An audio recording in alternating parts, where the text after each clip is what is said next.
नमस्कार दोस्तों, बहुत बहुत स्वागत है आपका एक बार फिर। जैसे कि आपको पता है कि आपका एग्जाम होने वाला है एमपी टेट वर्ग 3 चयन परीक्षा 2025 का आयोजन जो है 31 अगस्त से शुरू होने वाला है।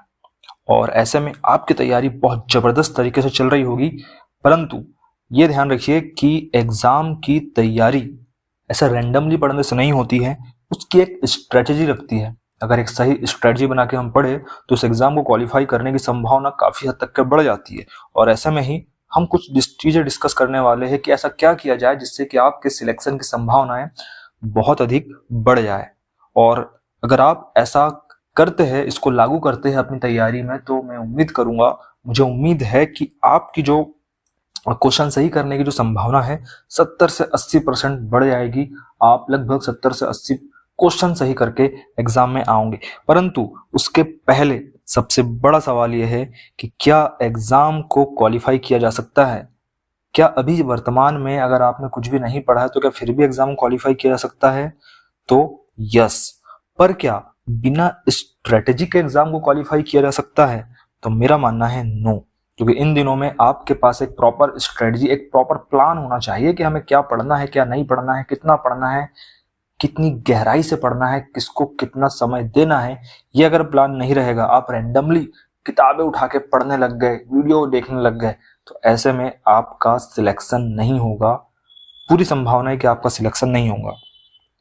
तो दोस्तों, जैसे कि आपका जो एग्जाम है 31 अगस्त से प्रारंभ होने वाला है, तो यहाँ पर हमें ये जानना है, हमें ये कोशिश करना है कि आखिर हमारे 75 से 80 क्वेश्चन कैसे सही हो, कैसे सही करें हम, कि हम कैसा पढ़े, हम कितना पढ़े कि 75 से 80 क्वेश्चन हमारे सही होने चाहिए। जैसे कि आपको पता है कि आपके सिलेबस में लगभग 5 सब्जेक्ट को शामिल किया हुआ है और उन 5 सब्जेक्ट में 20 यूनिट है। 20 यूनिट कैसे कैसे? हिंदी है, हिंदी में 3 यूनिट है, इंग्लिश में 3 यूनिट है, मैथ्स में 4 यूनिट है, सोशल साइंस में 4 यूनिट है और साइंस में 6 यूनिट है। तो ऐसे लगभग 20 यूनिट है। और अगर हम मान के चले कि प्रत्येक यूनिट से वो जो है 5 क्वेश्चन पूछेगा, ऐसा तो उसने क्लियर किया नहीं है कि नहीं किया है कि हम प्रत्येक यूनिट से 5 क्वेश्चन पूछेंगे, पर ऐसा हो भी सकता है कि वो 5 क्वेश्चन पूछे। तो ऐसे आपके पास 20 यूनिट दी हुई है। अब ऐसे में सबसे इम्पोर्टेंट बात यह है कि हम इसको कैसे तैयार करें, हम इसको कैसे कैटेगराइज करें। इसके लिए हमने आपके सिलेबस को, पूरे सिलेबस को 2 पार्ट में विभाजित किया है, पार्ट 1 और पार्ट 2। पार्ट 1 में हमने रखा है इंग्लिश और मैथ्स को, और पार्ट 2 में रखा है हमने हिंदी, साइंस और सोशल साइंस को। यदि हम वर्ग 3 की बात करें, हम वर्ग 3 के स्टूडेंट की बात करें जो अन्य एग्जाम की तैयारी नहीं कर रहा है और जिनको नहीं पता था कि इस बार सिलेबस कैसा रहेगा, उनके लिए ये सिलेबस बड़ा चुनौतीपूर्ण है। और अब सबसे बड़ी संभावना है कि उनके सामने इंग्लिश और मैथ्स के 2 बड़े पहाड़ भी है।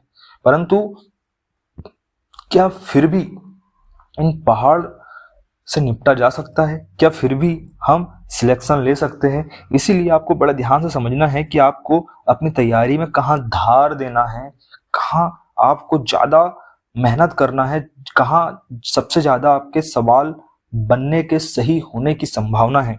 अगर आप पार्ट 1 की बात देखें तो इसमें हमने इंग्लिश और मैथ्स को शामिल करा है, जिसमें मैथ्स इंग्लिश जो है 15 नंबर का आ रहा है और जो मैथ्स है वो 20 नंबर का आ रहा है। तो ऐसे करके 35 मार्क्स भी मान लो या 35 क्वेश्चन मान लो, ये आपका जो है एग्जाम में आ रहा है। तो इस प्रकार 35% कवर कर रहा है आपका पार्ट 1। और पार्ट 2 की बात करें तो इसमें हमने हिंदी, साइंस और सोशल साइंस को रखा हुआ है। जिसमें हिंदी की बात करें तो ये इसमें 15 मार्क्स का पूछ रहा है, साइंस 30 मार्क्स का और सोशल साइंस लगभग 20 मार्क्स का पूछ रहा है। तो ऐसे करके पार्ट 2 है जो आपका 65% कवर कर रहा है। अब आप ध्यान से देखेंगे, ये 35 है और ये 65 है। अगर आप इतना समझ गए हैं तो इतना सुनते सुनते आपको क्लियर हो गया होगा कि आपको सबसे ज्यादा मेहनत, स्ट्रेटेजी, फोकस कहाँ पे करना है। छोड़ना कुछ नहीं है, पर यह क्लियर होना चाहिए कि ये जो पार्ट 2 वाला सेक्शन है ये बहुत ज्यादा इंपॉर्टेंट है। इंपॉर्टेंट तो है ही, साथ में सरल भी है, जहां आप ज्यादा क्वेश्चन बना सकते हो।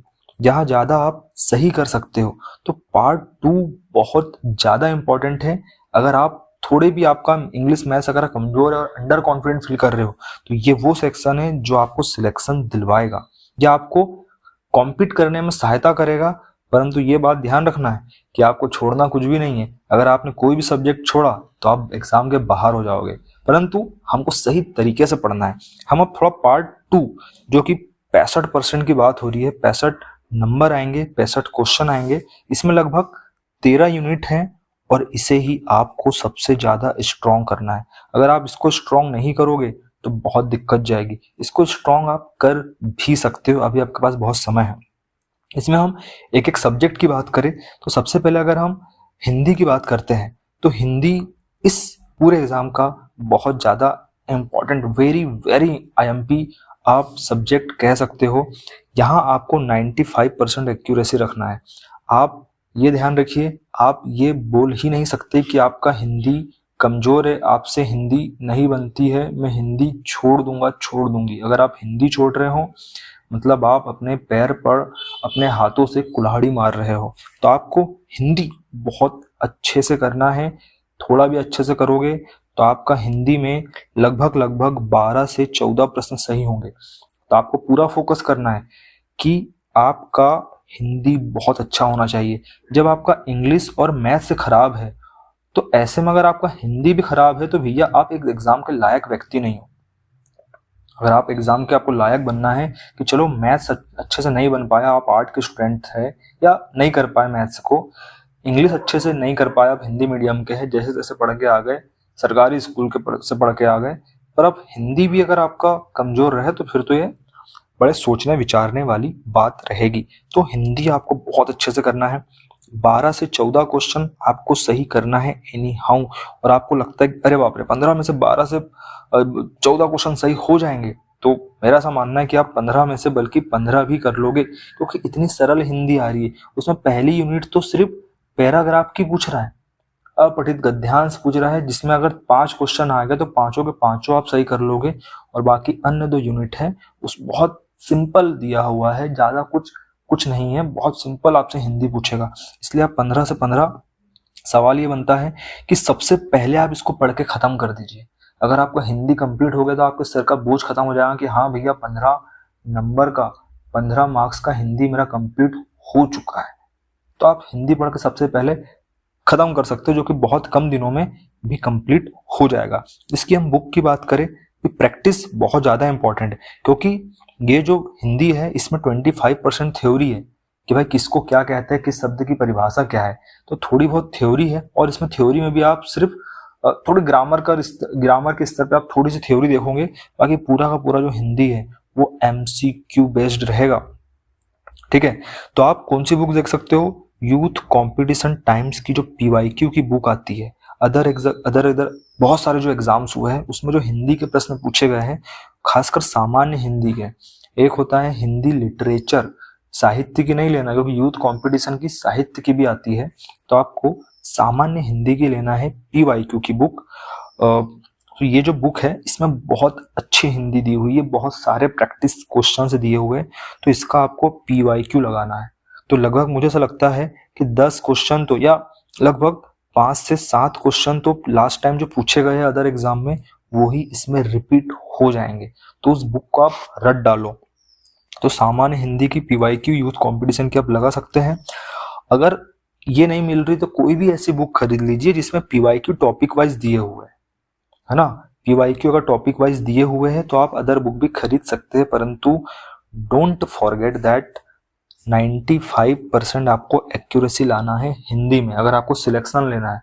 अगर इसमें आपने पहले ही हथियार डाल दिए हिंदी में तो आपका सिलेक्शन भी नहीं होगा। अब हम दूसरे सब्जेक्ट की बात करते हैं, साइंस की। तो साइंस भी देखा जाए तो बहुत बड़ा सब्जेक्ट है, अथाह है साइंस। पर ऐसे में आप कैसे पढ़ रहे हैं, कितना पढ़ रहे हैं, बहुत इंपॉर्टेंट है। आप देखोगे कि साइंस की भी हर सब्जेक्ट की अपने आप में एक 1000 पेजों की बुक आती है, परंतु अब आपके पास 40 दिन है। यहाँ पे आपको ध्यान रखना है कि अगर आप साइंस पहले से किसी किताब से पढ़ चुके हैं तो ये उनके लिए नहीं है। अगर आपने पहले से किसी किताब से साइंस पढ़ी है, आपका फिजिक्स केमिस्ट्री बायोलॉजी कंप्लीट है, आप बहुत बढ़िया। फिर तो आपकी नोट्स बनी होंगी, आप अपने नोट्स का रिवीजन करिए। पर आपने किसी किताब को पढ़ा नहीं है, आपके पास कुछ हाईलाइट करके आपने कुछ रखा नहीं है, तो ऐसे में भाई आपको अब उन गहरी मतलब अब वो किताबें पढ़ने का आपके पास समय नहीं है कि जिसमें आप एक एक टॉपिक को एक एक दिन 2-2 दिन पढ़ेंगे। आपको बस अब वन लाइनर पढ़ना है, ऊपरी स्तर पर पढ़ना है, पूरे टॉपिक कवर करना है और सतही स्तर पर पढ़ना है। आपको गहराई में नहीं जाना है। तो इसके लिए आप कोई भी वन लाइनर बुक खरीदिए। आपको वन लाइनर बुक पढ़ना है साइंस की, है ना, जिसमें और ऐसी कोई बुक जिसमें एमसीक्यू हो और पीवाईक्यू की बुक, कि भाई साइंस के क्वेश्चन भी बहुत ज़्यादा रिपीट होते हैं। तो इसमें एक बहुत ही जबरदस्त बुक है, अगर आप किसी ने पढ़ी होगी या नहीं पढ़ी होगी, जो रेलवे में जो स्पीडी आती है, रेलवे की साइंस की स्पीडी आती है। ध्यान रखिएगा, स्पीडी 2 है। एक तो सामान्य, जिसमें सभी सामान्य ज्ञान की स्पीडी है, जिसमें सभी सब्जेक्ट हैं, और दूसरी जो है सिर्फ साइंस की स्पीडी आती है। तो जब आप रेलवे के साइंस की स्पीडी लेंगे तो उसमें रेलवे में जितने भी अभी तक के 20-25 साल में क्वेश्चंस आए हैं वो पूरे के पूरे रहेंगे। तो मुझे लगता है कि 30 में से 25 या 20 क्वेश्चन तो इस स्पीडी से आ जाएंगे। हम एग्जाम के बाद देखेंगे कि स्पीडी से कौन से क्वेश्चन आए हैं, उसमें वन लाइनर दिया रहता है। जब आप वन लाइनर पढ़ोगे तो आपको याद जल्दी होगा, पढ़ने में ज्यादा मजा आएगा। तो आप क्या कर सकते हो, स्पीडी पढ़ सकते हो मेरे भाई। आप सोचेंगे कि सर स्पीडी आप पढ़ने का बोल रहे हैं, परंतु इस समय बहुत कम है, आपके पास अंडरलाइन वाला कुछ नहीं है, आपके पास नोट्स नहीं है, तो इसलिए स्पीडी पढ़ोगे तो आपको फटाफट याद होगा, पूरा का पूरा कवर होगा। और इसमें तीनों सब्जेक्ट के वन लाइनर दिए हुए रहते हैं। जितने वन लाइनर पढ़ोगे उतना आपको याद रहने वाला है। याद रखिएगा, क्वेश्चन टफ आएंगे, पर 100 में से 15 से 20 क्वेश्चन टफ आएंगे। कोई सब्जेक्ट का सरल देगा, किसी का कठिन देगा, पर आपको ज्यादा कठिन उस लेवल का नहीं पढ़ना है। वर्ग 1 लेवल का तो बिल्कुल नहीं पढ़ना है। अब क्वेश्चन कठिन आ ही जाएगा तो हमको नहीं पता, आपके पास समय बहुत कम है। तो आप स्पीडी देखिए, स्पीडी पढ़ेंगे तो आपको बहुत ज्यादा इससे हेल्प मिलेगी। दूसरी बुक है लुसेंट की। लुसेंट की एक विज्ञान की बुक अलग आती है, एक सामान्य ज्ञान की बुक अलग आती है। जब आप विज्ञान की बुक लोगे लुसेंट में तो उसमें फिजिक्स, केमिस्ट्री और बायोलॉजी तीनों दिया हुआ है। इससे आप कर सकते हो, बहुत अच्छी बुक है। इसमें लगभग 1000 एमसीक्यू भी आपको मिल जाएंगे, लगभग 1000 एमसीक्यू। फिर सामान्य ज्ञान की बुक करें तो इसका जो साइंस सेक्शन है सामान्य ज्ञान का, उसमें आपको लगभग 25 से 30 पेज में फिजिक्स, केमिस्ट्री और बायोलॉजी, ये तीनों को तीनों कंप्लीट करके रखा है। तो अगर आपके पास समय कम है, अगर ये नहीं पढ़ पा रहे तो कम से कम ये पढ़ लीजिए, है ना। तो इससे भी आपके काफी ज्यादा क्वेश्चन बनने की संभावना रहेगी। वैसे तो लगभग 80-90% क्वेश्चन आपको इन बुकों से ही मिल जाएंगे। ये बुक बहुत जल्दी आपकी खत्म होगी, 3 दिन में आप पूरा साइंस का सेक्शन खत्म कर सकते हो। पर इसमें ये याद रखिएगा कि अच्छा, इसमें एक और चीज है कि जब आप लुसेंट पढ़ोगे, जब याली लुसेंट लोगे, तो इसमें आपको सोशल साइंस वाली चीजें भी आपको मिल जाएगी। पर ये जो हम डिस्कस कर रहे थे कि भाई साइंस आपको कैसे पढ़ना है और कैसे 30 में से लगभग 20 से 25 क्वेश्चन, लगभग 25 क्वेश्चन आप सही आराम से इसमें कर सकते हो, और आपको करना ही है। अगर आप ऐसा प्लान करके पढ़ोगे तो आप आराम से उसमें क्वेश्चन सही करोगे। सोशल साइंस की बात करें तो सोशल साइंस की इस बार 4 यूनिट दी है, जिसमें हिस्ट्री, ज्योग्राफी, पॉलिटी और इकोनॉमिक्स दिया हुआ है। इसके लिए भी ये इतना ज्यादा है कि इसको 2 साल, इसको डिटेल में पढ़ो तो 2 साल लग जाते हैं। आपके पास तो 2 महीने नहीं है मेरे भाई। तो हिस्ट्री, ज्योग्राफी, पॉलिटी, तीनों सेक्शन आप कहाँ से करोगे? ये तीनों सेक्शन भी आप लुसेंट से ही करोगे। लुसेंट में क्वेश्चन आ गया तो बन जाएंगे। लगभग बहुत सारी चीजें लुसेंट में दी हुई है। मेरा तो मानना ऐसा है कि पॉलिटी और ज्योग्राफी से 100% क्वेश्चन आपको लुसेंट से मिल जाएंगे। ज्योग्राफी में भी आप इंडियन ज्योग्राफी पर ज्यादा फोकस करोगे क्योंकि वहां से ज्यादा क्वेश्चन बनने की संभावना रहती है। पॉलिटी की बात करें तो आप इसमें आर्टिकल, जितने भी अनुच्छेद है, अनुच्छेद से डायरेक्ट 2 क्वेश्चन 3 क्वेश्चन आपको देखने को मिल जाएंगे। तो पॉलिटी में आप अनुच्छेद देखेंगे, ज्योग्राफी में आप इंडियन ज्योग्राफी पर विशेष ध्यान देंगे। और इसमें ऑर्गेनाइजेशन भी दिया हुआ है। नीचे आप देखोगे पॉलिटी में या इंटरनेशनल ऑर्गेनाइजेशन भी दिए हुए, तो उनको भी आप देखोगे, वहां से एक आध क्वेश्चन निकल सकता है। तो बहुत कठिन चीज नहीं है, इसको बस पढ़ने की जरूरत है। अगर आप लुसेंट से पढ़ते हो तो आप आराम से क्वेश्चन सही कर लोगे। हिस्ट्री में देखा जाए तो मॉडर्न इंडिया के सबसे ज्यादा क्वेश्चन बनने की संभावना रहती है, और प्राचीन भारत में कुछ सिलेक्टेड टॉपिक रहते हैं कि भाई जो सिंधु घाटी सभ्यता है, जो मौर्य साम्राज्य है, गुप्त साम्राज्य है, इन टॉपिक्स को आपको देखना है। तो यहाँ से ये आराम से हो जाएगा। फिर इकोनॉमिक्स की बात करें तो इसको तो आपको वीडियो देखना पड़ेगा, लुसेंट में जितने भी टॉपिक दिए हुए हैं वो आपको देखना पड़ेगा। तो इसमें आपको ये ध्यान रखना है कि एक हो गया लुसेंट और एक हो गया स्पीडी सामान्य ज्ञान। ठीक है, लुसेंट से आप आप सब कुछ कर सकते हो। जो सामान्य ज्ञान के लुसेंट इसमें मोर देन सफिशिएंट मिलता है। स्पीडी की बात करें तो इसमें भी सामान्य ज्ञान वाली वन लाइनर स्पीडी आती है रेलवे की। इसको आप प्रैक्टिस के लिए, आप याद रखने के लिए आप इसको लगा सकते हो। वन लाइनर बहुत अच्छा डेटा मिलता है और याद बहुत अच्छा रहता है। तो ये आपको ऐसे करके सोशल साइंस और साइंस आपको कंप्लीट करना है, जिसमें लुसेंट जो है रामबाण है, बहुत इंपॉर्टेंट किताब है। पर सबसे इम्पोर्टेंट चीज जो मैं आपको कहना चाह रहा हूँ कि आपको सतही स्तर पर पढ़ना है, गहराई में नहीं जाना है। वन लाइनर फैक्ट पे आपको ध्यान देना है, क्योंकि अभी आप ये समय याद रखने का है, रट्टा मारने का, समझने का नहीं। समझने का समय गया। अगर आपको 6 महीने का समय मिलता तो आप समझ लेते, और आयोग ने करना था आपको कम से कम 5 से 6 महीने पहले आपको सिलेबस दिखाना था। आप अभी भी आयोग से मांग कर सकते हो कि आप हमको कि कम से कम 3 से 4 महीना आपको समय हमें देते तो हम कम से कम पूरा का पूरा सिलेबस कवर कर पाते। पर नाउ इतने कम समय है और ऐसे में कैसे कर पाएंगे। पर आयोग नहीं समझता है और हमको एग्जाम भी देना है, क्वालिफाई भी करना है। तो ऐसे करके आप 65 क्वेश्चन में से कम 50 से 55 क्वेश्चन आप सही कर सकते हैं। इसमें 13 से 14 क्वेश्चन आपको हिंदी में करना है, लगभग 25 क्वेश्चन आपको 24 से 25 क्वेश्चन आपको साइंस में करना है, और 20 में से 14 से 16 क्वेश्चन आपको सोशल साइंस में करना है, जो कि हो सकते हैं अगर आप अच्छे से पढ़ो तो ऐसे में 50 से 55 क्वेश्चन आपको पार्ट 2 पर फोकस करना है। तो 65 में से लगभग 50 से 55 क्वेश्चन आपके सही होना चाहिए। अगर आप पार्ट 2 की बात करें तो इसमें हमने इंग्लिश और मैथ्स को शामिल किया था। अब ये देखिए, हम उनके लिए डिस्कस कर रहे हैं जिनका मैथ्स और इंग्लिश कमजोर है। जिनका सही है भैया, फिर तो इसी स्ट्रेटजी को फॉलो करके आप 80+ क्वेश्चन सही कर लोगे। तो जब हम इंग्लिश की बात करते हैं तो आपको कोई भी एक इसमें बहुत बेसिक ग्रामर पूछ रहा है, और इसमें अनसीन पैसेज पूछ रहा है। बेसिक ग्रामर पूछ रहा है, अनसीन पैसेज पूछ रहा है। अनसीन पैसेज ऐसा है, अगर इसमें 5 क्वेश्चन आ गए तो कम से कम 3 से 4 क्वेश्चन आप आराम से सही कर लोगे। वहीं यूनिट 2 और 3 ऐसा है कि आपको कोशिश करना है कि कम से कम 6 क्वेश्चन सही हो जाए यूनिट 2 और 3 से। और मुझे लगता है कि अगर आप सिलेबस एक बार पूरा पढ़ लोगे, अच्छे से देख लोगे, तो यूनिट 2-3 किसकी, इंग्लिश की यूनिट 2-3 है ना।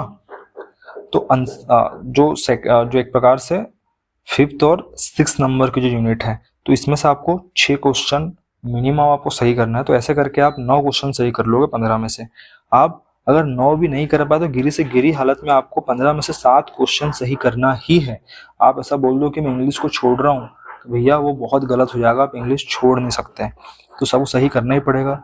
बुक कौन सी ले आखिर इसमें कोई भी एक चैप्टर वाइज उसको सॉल्व किया हुआ है, ऐसी बुक ले सकते हैं। उसमें थोड़ा समझा देंगे वो, आपको एमसीक्यू लगाना है, चैप्टर वाइज पेपर हो और आपको उसका एमसीक्यू लगाना है, खूब प्रैक्टिस करना। दूसरा, आप यूट्यूब वीडियोस देख सकते हैं।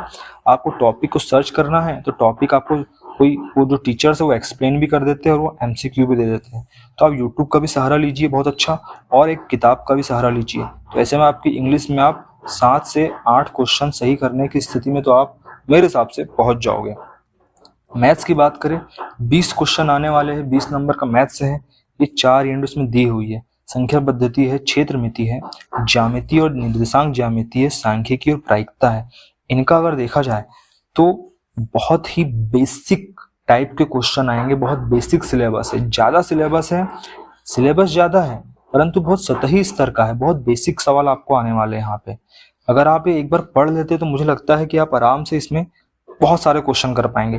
पर ये याद रखिएगा, जिनका पहले से जो पढ़ चुके हैं, जिनका सब कुछ टॉपिक ऑलरेडी कंप्लीट है, नोट्स बनी है, शानदार कर चुके हैं, तो 15 से 18 क्वेश्चन एनी हाउ वो कर लेंगे और आपके होना भी चाहिए। परंतु यहाँ तो वो बात हो रही जिनने मैथ्स कभी करा ही नहीं है, पहली बार पढ़ रहे, तो मेरे भाई आपके सामने बहुत बड़ी चुनौती है। परंतु फिर भी आप इसमें कोशिश करिएगा कि 10 से 12 प्रश्न। आपको क्या करना है कि आपका सिलेबस देखना है और आपको देखना है कौन से टॉपिक दिए हुए हैं और इसमें से कौन से मैथ्स के टॉपिक आप पहले से पढ़ चुके हैं। जो टॉपिक आप मैथ्स के पहले से पढ़ चुके हैं उसको आपको और स्ट्रॉन्ग बनाना है, उसके फिर एमसीक्यू लगाना है। क्वेश्चन बहुत सरल आएंगे, जब आप एग्जाम देने जाओगे तो क्वेश्चन सरल आएंगे, बहुत सतही स्तर के आएंगे, पर आपको थोड़ा आइडिया होना चाहिए कि कैसे सॉल्व करना है, नॉर्मल परसेंटेज अगर पूछ लिया तो कैसे करना है, बहुत निर्देशांक ज्यामिति निकालना है, बहुत सरल क्वेश्चन आता है, एक बार पढ़ लोगे तो हो जाएगा। तो यही है कि आपको इसको पढ़ना है, सबसे इंपॉर्टेंट ये है। तो सबसे पहले आपको देखना है कि बेसिक करना है आपको, और 10 से 12 क्वेश्चन आपको सही करना ही है। आपको इतना मैथ्स पढ़ना है कि 10 से 12 सही होना चाहिए। अगर 10 से 12 सही नहीं करेंगे तो बहुत बड़ी दिक्कत हो जाएगी। उस स्थिति में रहना है कि 10 से 12 क्वेश्चन आपके सही होने चाहिए। तो जो उसमें सरल लग रहा है आपको, उसको सबसे पहले निपटा ले, तो कम से कम मैथ्स पढ़ते हो आपको कॉन्फिडेंस आ जाएगा। इसकी बुक की बात करें तो आप शारदा प्रकाशन की किताब देख सकते हैं, पर मुझे लगता है कि आपके पास किताब कोई ना कोई मैथ्स की होगी जिसमें बेसिक दिया हुआ है, बहुत बेसिक पढ़ना है। और आप टॉपिक डाल के यूट्यूब चैनल भी देख सकते हो, यूट्यूब पर बहुत अच्छा टीचर्स ने बहुत अच्छा आपको पढ़ाया है। आपको कुछ खरीदने की जरूरत नहीं, बल्कि सब कुछ आपको यूट्यूब पर फ्री ऑफ कॉस्ट मिल जाता है। तो आप ऐसे मैथ्स कर सकते हैं। पर मैथ्स में आपको ध्यान रखना है कि 10 से 12 क्वेश्चन किसी भी कीमत पे आपके सही होना चाहिए। अगर सही नहीं होंगे तो बहुत बड़ी दिक्कत हो सकती है। इसमें अंत में कुछ पॉइंट्स है जो कि आपको ध्यान रखना है, बहुत ज़्यादा इम्पॉर्टेंट है कि don't underestimate the power of MCQ and PYQ. खासकर हिंदी, मैथ्स, इंग्लिश, ये 3 सब्जेक्ट ऐसे हैं जहाँ पे आपको पीवाईक्यू बहुत ज़्यादा लगेंगे, एमसीक्यू बहुत ज़्यादा इंपॉर्टेंट रहेंगे। आपको करना ही करना चाहिए। सिलेबस आपको बहुत अच्छे से देखना है, अपना स्ट्रॉन्ग पॉइंट देखना है कि कौन सा आपको सिलेबस बहुत अच्छे से बनता है। जो बहुत अच्छे से बनता है उसको बहुत अच्छे से आपको करना चाहिए, उसको आपको और स्ट्रॉन्ग करना चाहिए। कुछ भी छोड़ा तो आपका सिलेक्शन नहीं होगा। आप सोच रहे हैं कि मैं हिंदी कर लूँ, मैं साइंस कर लूँ, मैं सोशल साइंस कर लूँ, तो इन तीनों से आपका नहीं होगा। आप सोच रहे हैं कि इंग्लिश को छोड़ देते हैं, ऐसे में बात नहीं बनेगी। आपको इंग्लिश भी मैथ्स से भी थोड़ा बहुत करना ही पड़ेगा। आपका मैथ्स अच्छा, सोच रहे हिंदी कौन पढ़ेगा, आपको तो हिंदी नहीं आती है, वहाँ दिक्कत हो जाएगी। आपको सभी को संतुलन बना के आपको करना है। 5 सब्जेक्ट में आपको संतुलन बनाना है, परंतु आपको देखना है कि कौन सा आपका स्ट्रॉन्ग पॉइंट है आपको, और उसको स्ट्रॉन्ग करना है। और मुझे लगता है कि ये सब कुछ चीज़ें आप देखोगे, पढ़ाई पर फोकस करोगे, बहुत अच्छे से पढ़ोगे। रट्टा मारना पड़ेगा आपको, खूब रट्टा मारो। और मुझे लगता है कि ऐसे में आपके सफल होने की संभावनाएं बहुत ज़्यादा बढ़ जाती है। ऑल द बेस्ट गाइज, बहुत अच्छे से पढ़ो। Thank you so much.